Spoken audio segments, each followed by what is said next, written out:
अस्सलाम वालेकुम। Second year commerce accounting हम यहाँ पे पढ़ रहे हैं और अकाउंटिंग का हम चैप्टर नंबर 2 डेप्रिसिएशन के हवाले से देख रहे हैं। अब तक हमने डेप्रिसिएशन के बेसिक कॉन्सेप्ट्स को समझा था और इसके हवाले से हमारे बाकी के जो लेक्चर्स हैं वो आप हमारी प्लेलिस्ट में जाके देख सकते हैं। यहाँ पे आपसे लिंक भी शेयर कर दिया जाएगा। और आज के लेक्चर में हम इस डेप्रिसिएशन को किस तरीके से अप्लाई किया जाता है, किस तरह से इसकी कॉस्ट ऑफ मशीन निकाली जाती है, डेप्रिसिएशन चार्ज करने से पहले वो किस तरह से मालूम की जाती है, उसके बारे में आज हम यहाँ पे देखेंगे।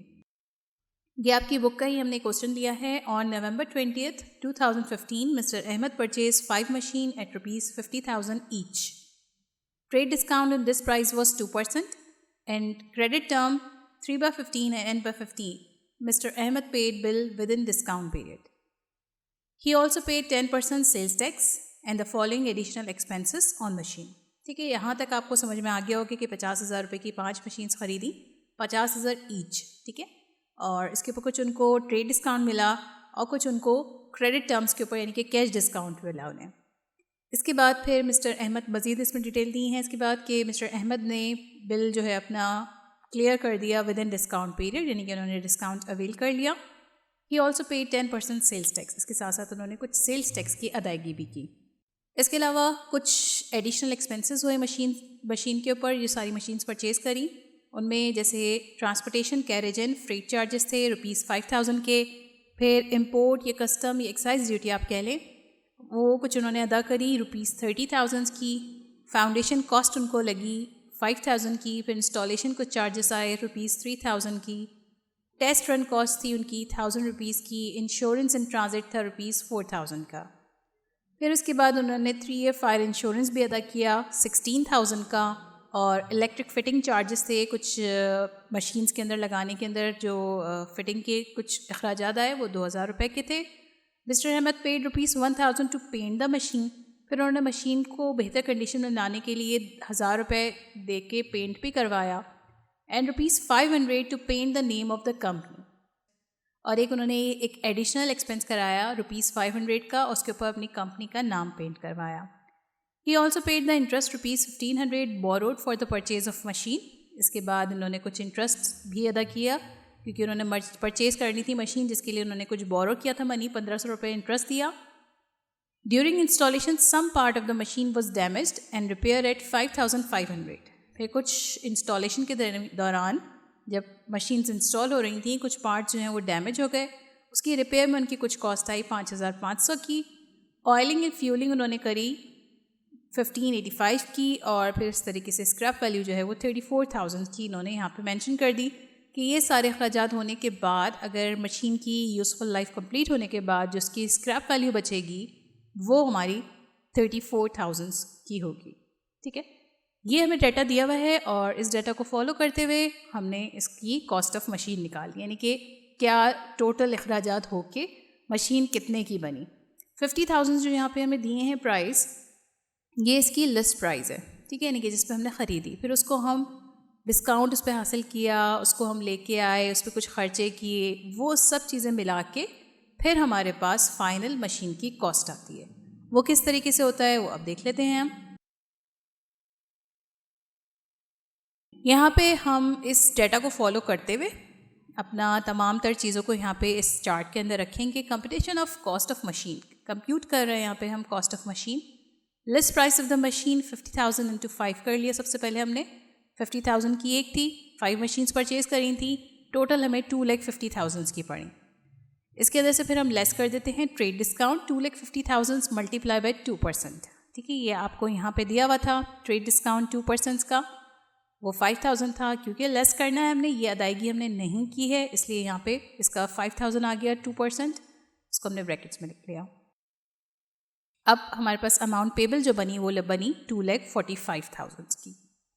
नेक्स्ट फिर इसके बाद हम देखेंगे इसमें कुछ हमने डिडक्ट किया कैश डिस्काउंट। कैश डिस्काउंट कहाँ पे दिया हुआ है ये आप देख सकते हैं यहाँ पे 3/15 और N/50, यानी कि इन्होंने एक बिलिंग पीरियड दे दिया है कि आप इतने दिनों में अगर किसी भी चीज़ की अदायगी कर देते हैं, 5 मशीन्स की अदायगी कर देते हैं, तो आपको 3% जो है इसके ऊपर डिस्काउंट मिलेगा।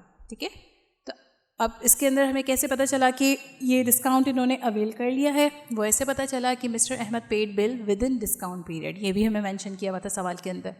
तो ये चीज़ हमें अवेल हमने कर ली 3% डिस्काउंट, और वो डिस्काउंट था 7,350 का। इस डिस्काउंट को भी हमने ब्रैकेट्स में लिख लिया। इसके बाद फिर हमारे पास आ गई नेट कैश प्राइस। दोनों डिस्काउंट्स को लेस करने के बाद ये अमाउंट जो 2,37,650 है, ये हमारी नेट कैश प्राइस। इसके बाद इसके अंदर हमें मज़ीद दिया हुआ था सेल्स टैक्स। ये सेल्स टैक्स हम इसके अंदर ऐड करेंगे।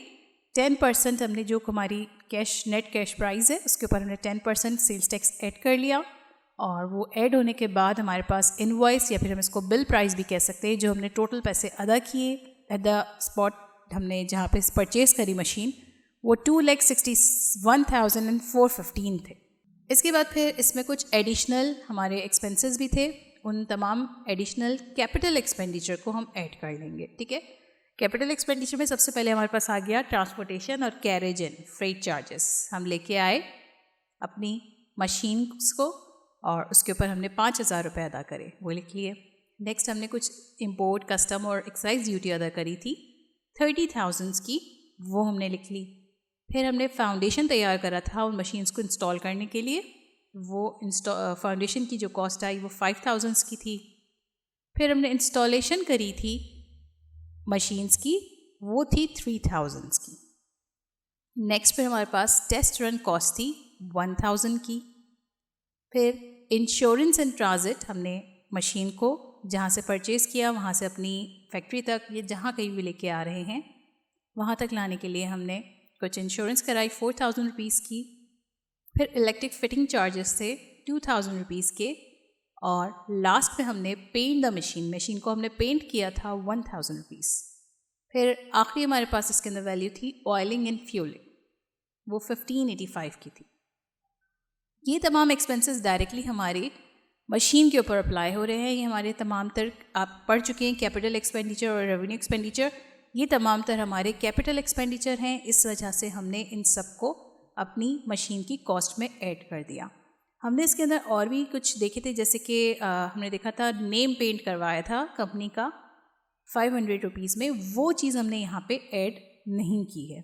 ठीक है, क्योंकि वो हमारा कैपिटल एक्सपेंडिचर नहीं था।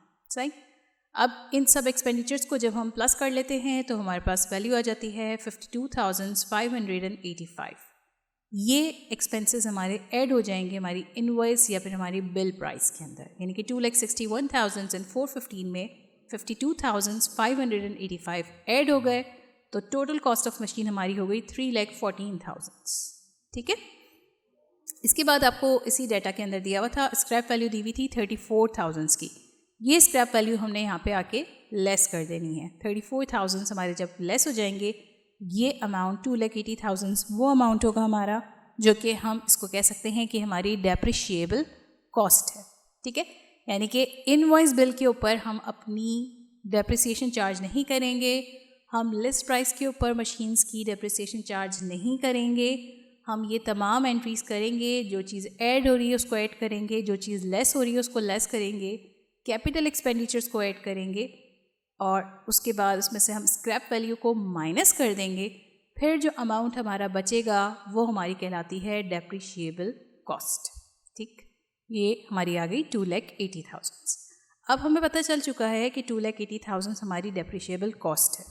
ओके, इसके बाद फिर हमने जो कॉस्ट ऑफ मशीन मालूम करी, इसकी हमने जर्नल एंट्रीज़ भी पास करनी होती हैं, और जनरल एंट्रीज आप यहाँ पे देख सकते हैं। हमने जनरल जर्नल बनाया है और November 20 की डेट डाली है, क्योंकि सारा काम 20 नवंबर को हुआ। और इसके अंदर देखिए, सबसे पहले मशीन हमने ली थी 2,45,000 की हमें पड़ी थी। ठीक है, और अकाउंट पेबल हमारे क्रिएट हो गए थे 2,45,000 के।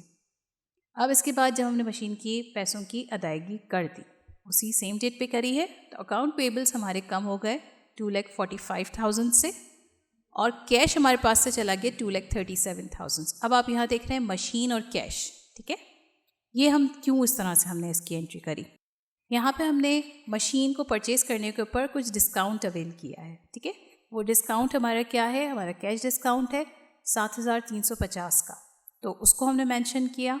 और कैश में जो हमारे पास से जो प्योरली हमारे पास से कैश चला गया, वो हमारे पास से गया 2,37,650। ठीक है, तो इस वजह से हमने यहाँ पे इसको कैश अमाउंट जो है वो 2,37,650 लिखा और 7,350 हमने कैश उसको रिकॉर्ड कर लिया।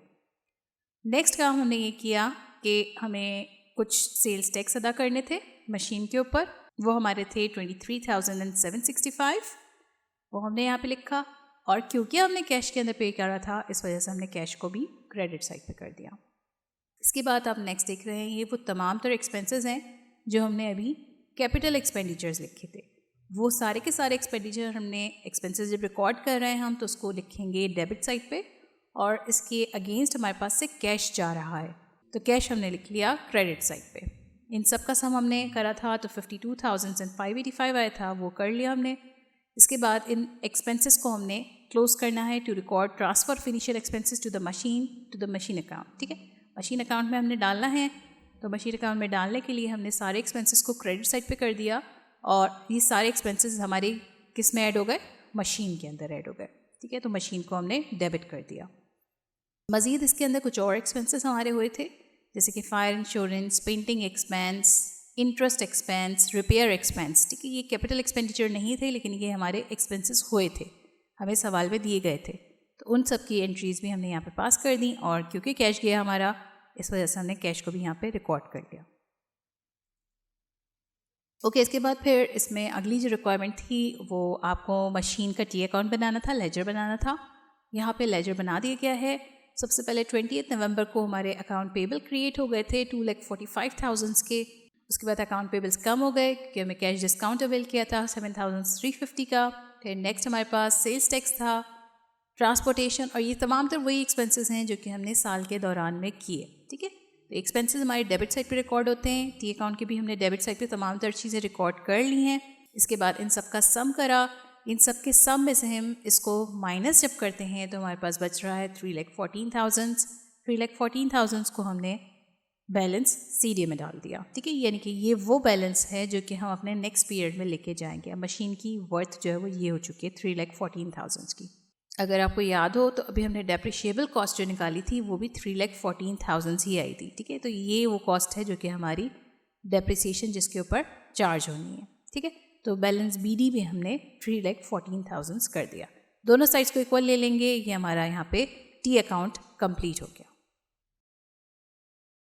उम्मीद है आज का लेक्चर आप लोगों को अच्छी तरीके से समझ आया होगा और इसके अंदर हमने डेप्रिसिएशन का बिल्कुल स्टार्ट लिया है। अभी हमने देखा है कि कोई भी हमारा असेट होता है तो उसकी किस तरीके से कॉस्ट निकाली जाती है, क्योंकि हमें लिस्ट प्राइस गिवन होती है, कॉस्ट नहीं पता होती। तो हमने इसकी लिस्ट प्राइस और मुख्तलिफ जो एक्सपेंसेस थे, जो कैपिटल एक्सपेंडिचर थे या जो हमारे डिस्काउंट्स थे या सेल्स टैक्स था, उन सबको हम किस तरह से रिकॉर्ड करते हैं वो देखा हमने। और उसके बाद फिर हमने यहाँ पे इन सब को रिकॉर्ड करने के बाद इनकी जर्नल एंट्रीज पास करी हैं, हमने डेप्रिशिएबल कॉस्ट निकाली है और लास्ट में हमने यहाँ पे इसका लेजर बनाया है। ये सवाल हमारा इम्पॉर्टेंट है सेक्शन सी के हवाले से। पेपर के अंदर सेक्शन सी के अंदर पूरा डेप्रिसिएशन के ऊपर बेस करता है। कुछ और चीज़ें हैं डेप्रिसिएशन की, कुछ मेथड्स हैं डेप्रिसिएशन मालूम करने के, वो हम आगे आने वाले लेक्चर्स में देखेंगे। अगर आपको ये वीडियो पसंद आई हो तो इस वीडियो को लाइक ज़रूर कीजिएगा, और आपका कोई सवाल हो तो आप हमसे फेसबुक या इंस्टाग्राम पे भी अपने तमाम तरह सवालात पूछ सकते हैं। और ये वीडियो पसंद आई है तो लाइक ज़रूर कीजिएगा, हमारे चैनल को सब्सक्राइब ज़रूर कीजिएगा। अल्लाह हाफ़िज़।